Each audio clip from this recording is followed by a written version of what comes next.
बिरजू तारम हमारे वरिष्ठ कार्यकर्ता भारतीय जनता पार्टी, जो आज मेरे कार्यक्रम में भी सम्मिलित था, रैली में भी सम्मिलित था, आज स्वागत किया उसने मंच पे आके मोहल्ला के सभा में, उसकी निर्मम हत्या कर दी गई।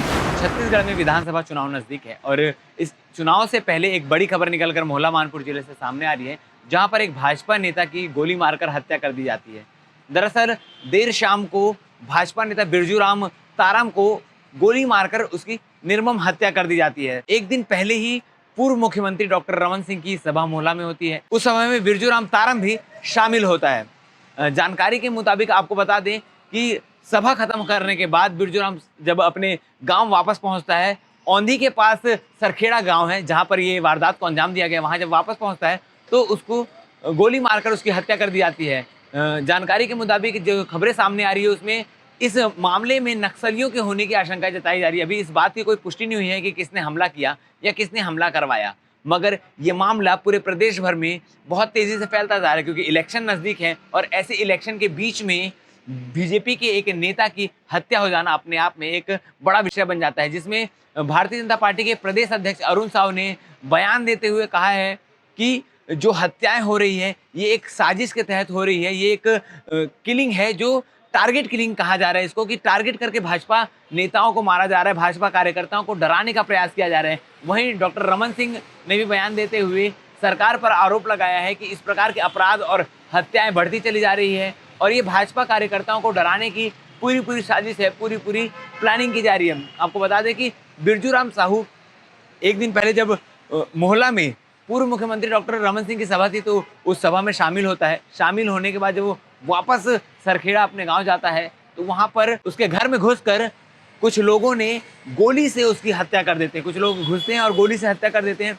इतने हथियार और इतने लोग कहाँ से आए, कौन थे वो लोग और उसी को क्यों टारगेट किया गया, क्यों उसकी हत्या की गई?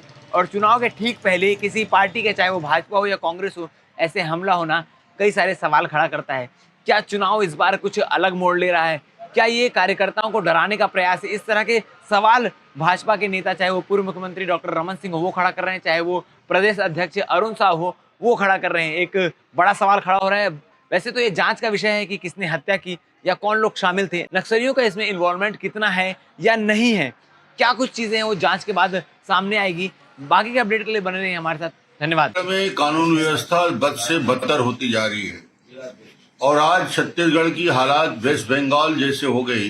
चुनाव के दौर की शुरुआत होते ही जिस प्रकार भारतीय जनता पार्टी के कार्यकर्ताओं को दबाव बनाया जा रहा है और आज औंधी के पास बिरजू तारम हमारे वरिष्ठ कार्यकर्ता भारतीय जनता पार्टी, जो आज मेरे कार्यक्रम में भी सम्मिलित था, रैली में भी सम्मिलित था, आज स्वागत किया उसने मंच पे आके मोहल्ला के सभा में, उसकी निर्मम हत्या कर दी गई।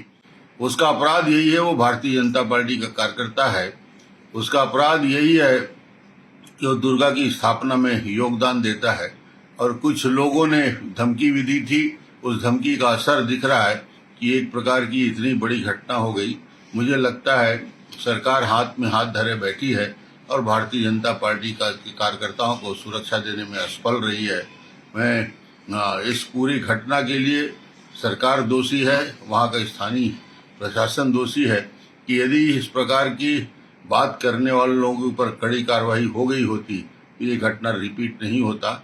इसलिए आज मैं आग्रह करूंगा और मैं कल उनके अंतिम क्रिया में, फ्यूनरल में सम्मिलित होऊंगा और हम सभी कार्यकर्ता उसके प्रति श्रद्धांजलि अर्पित करते हैं।